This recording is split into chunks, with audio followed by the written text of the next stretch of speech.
I'm Karen, age 27, and my husband Steven is also 27. We tied the knot just last year, both juggling full-time jobs.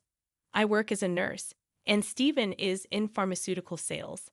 Our paths had crossed before, but it was at a coworker's happy hour event that we truly connected. Being a fan of good drinks, the after-work cocktails that evening were especially delightful. Though we had encountered each other previously, that night marked the first time we engaged in meaningful conversation. Our drink preferences aligned, and we hit it off effortlessly.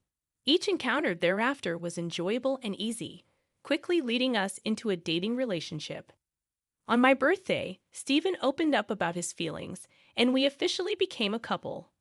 Our favorite dates revolve around discovering hidden gems that offer excellent drinks. I'm partial to wine, while Stephen leans towards sake. Our differing tastes add a fun dynamic, allowing us to share and learn new things from one another. As our relationship progressed, thoughts of marriage started to occupy my mind. It was during this time that I delved into Stephen's background. His parents had divorced when he was young, and he never knew his father, being raised by his single mom with whom he shares a close bond. Stephen has never moved out of his family home. Initially, I questioned whether this was a flaw or a testament to his strong family values. Love often clouds judgment, and at that point, I viewed it as a positive trait. Stephen is not only kind but incredibly handsome, and I struggled to find any flaws. Feeling fortunate to be married to the seemingly perfect man, I was unaware of the daunting married life that awaited me.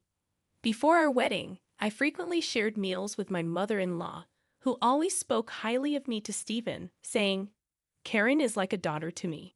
Don't let her get away, marry her soon." Hearing those words always brought me joy, and I eagerly anticipated officially becoming part of the family. Steve, who had a knack for connecting with people, also had an excellent reputation with my parents. The wedding went off without a hitch, reflecting our shared preference for avoiding the limelight. Post-wedding, Stephen made the significant move out of his family home for the first time.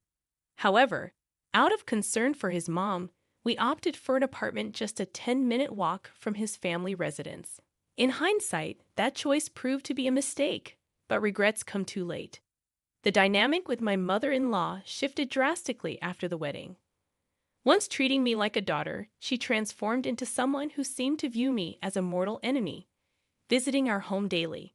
With care, I approached Stephen, expressing, "I appreciate your mom's visits, but it's challenging for me to relax. Could you ask her to come less frequently on workdays?" Stephen's response was unexpected as he asserted, "Why? We're family now. Mom gets lonely, she loves to talk, and she hates being alone. I wish she would be more understanding. This is my home too, and I can't convey something I don't believe. If you have something to say it yourself. I won't." It was a surprising turn, and Stephen's refusal to consider my perspective left me taken aback. From that day forward, any mention of his mother made Stephen moody, prompting me to withhold my thoughts to avoid further arguments. My mother-in-law took advantage of the situation, and before I realized it, Stephen had given her a spare key. One day, I returned home to find my mother-in-law cooking in our kitchen without permission. Surprised to discover her in my personal space, my tone turned assertive. "What are you doing, mother-in-law? You can't just come in here without asking," she retorted. "What's going on with your fridge? It's practically empty. I have never seen such a lifeless fridge. Do you even cook? Don't tell me you're always buying deli items." Unable to hold back any longer, I responded, "I shop for fresh ingredients daily. I've heard your fridge is always packed like a traffic jam. It's impressive you can manage that. I just bought ingredients today. Sure, we have deli days, but I also cook to save money. And by the way, deli food these days is pretty good. Haven't you ever tried it?" Mother-in-law wasn't backing down. "I'll listen to you. I would rather not have Stephen eat food when we don't even know who made it. This is what happens when he marries an incompetent wife. I should have taught him to be more discerning about women." Sparks ignited between us, and once I began expressing my grievances, words poured out uncontrollably. Do you see the shopping bag, mother-in-law? Not a single deli item in it. I'm busy, so could you please not get in my way? You're not even a guest anymore. You let yourself in. Mother-in-law stormed out, her face flushed with anger. I'll tell Stephen about this. I had more to say, but she left. Despite feeling uncomfortable, I knew I was justified. Shaking off the negative vibes, I focused on cooking pot roast. When Stephen returned home, his face mirrored his mother's anger. What'd you say to Mom? She called me crying.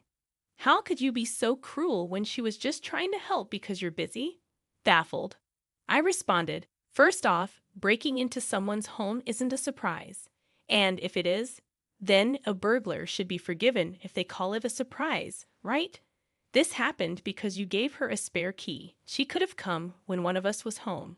It's not only unnecessary, but also intrusive. What about my privacy? I have no intention of apologizing. Stephen looked shocked and with a single word said, please. Can you two just get along? He retreated to his room without eating dinner. Hoping this dispute would make him more considerate, I endured days of minimal communication. Unable to bear the tension, I initiated a conversation saying, what do you want to do going forward? I don't want a relationship where we don't communicate. Let's talk. Finally, Stephen spoke up, saying, Mom's remorseful. She was crying yesterday, worried you would never forgive her. The root cause was me giving her the spare key. I'm sorry, Karen. I didn't care about mother-in-law as long as Stephen understood. That was enough. My weakness showed, and I forgave him. Even though I knew in the back of my mind, my fault is that I forgive. Stephen promptly called his mother, who eagerly came running, visibly relieved to be summoned. Exhausted from the ongoing conflict, I harbored a bad feeling but was willing to give peace a chance. As soon as mother-in-law saw my face, it was as if a switch had been turned on. Oh, I'm so relieved. I thought Karen would never speak to me again.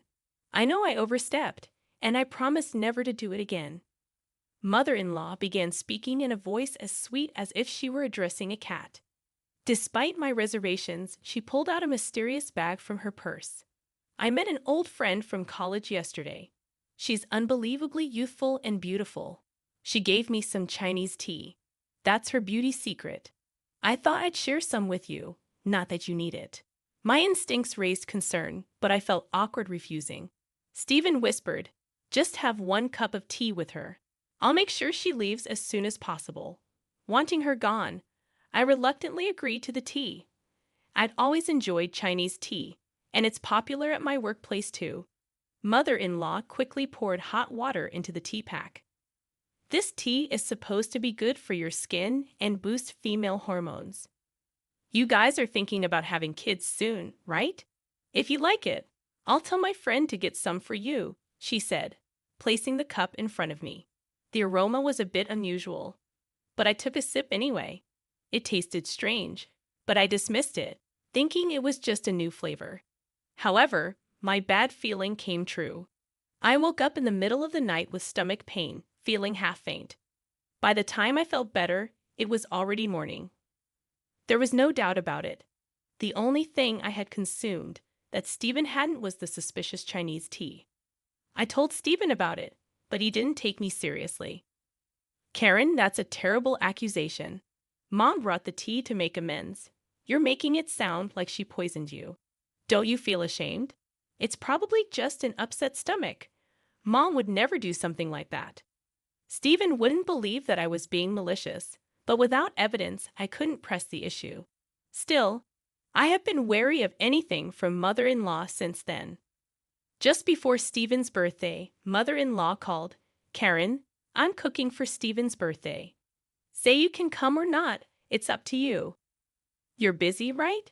Maybe you should take some time to refresh yourself. She was planning to celebrate Stephen's birthday without me. I hadn't dared to eat anything from her since that day, and homemade food was out of the question. But I was planning to spend Stephen's birthday together, so I felt upset. I thought we would spend his birthday together since we are newlyweds. I assume you have celebrated with him every year until now, so from now on it's my turn. Before I could complete my sentence, She abruptly interrupted me. Regardless, I insist on Stephen returning home. Karen, your presence is optional. We can defer the celebration of your birthday to next month, all right? I left the decision in Steph's hands. That nickname of hers, Steph responded, "Did you catch that? You have the freedom to do whatever you please on that day." Without hesitation, he favored his mother-in-law over me, and my patience was wearing thin. On Stephen's birthday, his enthusiasm was contagious, but it left me feeling queasy.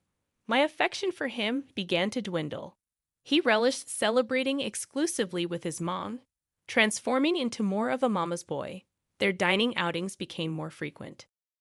I'm occupied with work and can't dwell on this all the time. A month flew by, and it was my birthday. Traditionally, we celebrated at our favorite restaurant. I assumed this year would follow suit, but Stephen surprised me. Mom wants to join in the celebration. She'd be happiest if the two of you could get along. I was taken aback, frozen in shock. Stephen, still exuberant, remained oblivious. I expressed, "I wanted to celebrate with just you, Stephen. We spent your birthday together, so let's do the same for mine." Stephen, for some inexplicable reason, interpreted it as politeness. No need to hold back. Mom offered, so it's fine. He just couldn't grasp it. With no other option, I had to be resolute. No offense to mother-in-law, but I want to spend my birthday exclusively with you. I'd like to go to our special restaurant. Suddenly, Stephen erupted in anger. "Don't reject Mom's kindness. You're heartless. Haven't you realized she didn't invite you to my birthday? Just comply with my wishes. It's already a hassle." I was done arguing. And then came my birthday. Instead of the anticipated restaurant outing, we were at home, with mother-in-law in tow. Neither of them seemed attuned to my subdued mood. My frustration escalated as I observed them enjoying themselves in the kitchen. Then the lights dimmed, and the cake made its entrance. Despite my anger, the cake provided a brief respite before I blew out the candles. Mother-in-law excitedly announced a special gift for my birthday celebration. I splurged on a $5,000 bottle of wine. "Let's uncork it right away." The packaging appeared worn, and the cork crumbled at the touch. "Is this what they call vintage?" She pondered aloud, pouring a generous amount into my glass. Even in the subdued lighting, it was evident that the wine had an unsettling cloudiness. Recollections of the Chinese tea mishap flooded my mind as I cautiously took a small sip. "What is this?" I immediately spat it out, prompting me to turn on the lights. In the kitchen sink, I inverted the bottle of mother-in-law's supposedly extravagant $5,000 wine, watching as it flowed down the drain. Stephen swiftly seized the bottle from my hands, scolding me, "You're being awful." Apologized to Mom. "What do you think you're doing?" The anger etched on Stephen's face was unmistakable. Under Stephen's intense gaze, I poured some wine into the glass he was holding. "Can you drink this then?"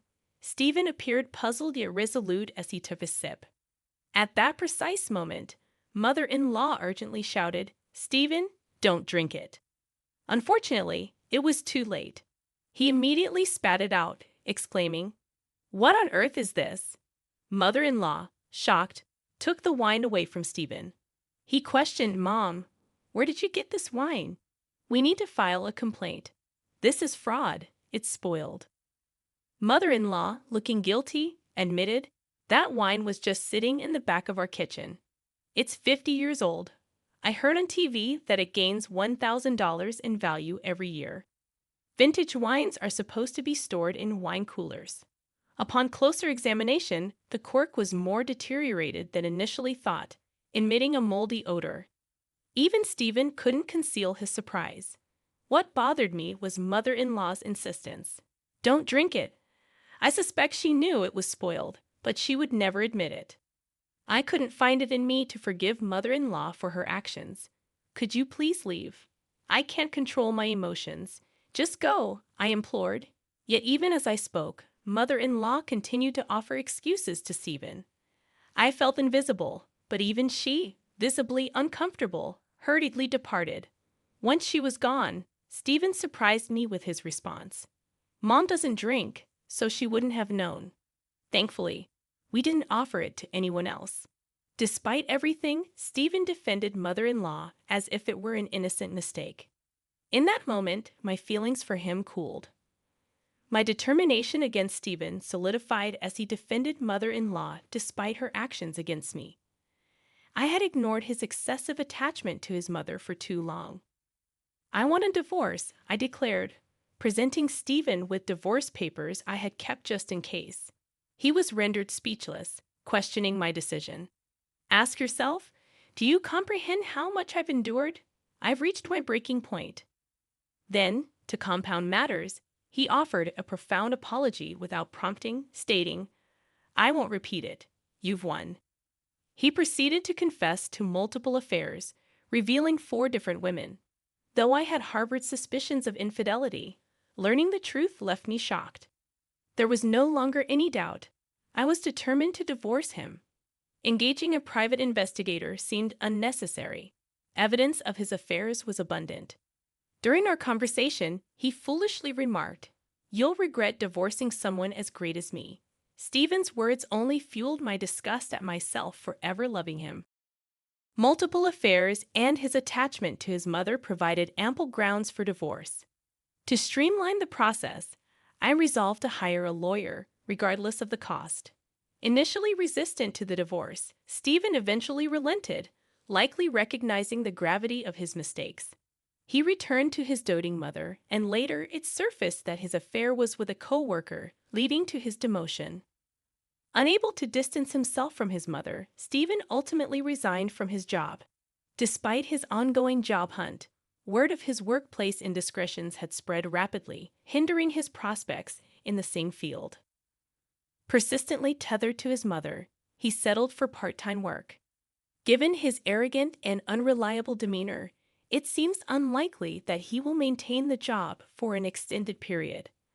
While I rely on his steady employment to receive alimony, the payments are currently consistent, so I'll count that as a win. I discovered that mother-in-law, who had presented herself as superior, was in fact a hoarder. Stephen's family home turned out to be a literal dump, explaining their reluctance to have me over. As the stench became a bother to neighbors, police intervention became necessary. The mere thought of consuming wine from that house still turns my stomach.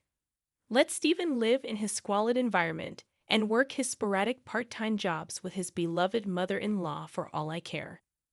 Though I've returned to my previous life, I find happiness in the absence of torment. No longer will Stephen disrupt my workplace, providing a welcome relief. In hindsight, Stephen possessed good looks but little else. The fact that he complies with alimony payments is a silver lining, I suppose. The breakup taught me a valuable lesson. Love is, indeed, blind. This time, I'm putting romance on hold to focus on my career. I've learned my lesson and am determined to prioritize my professional pursuits.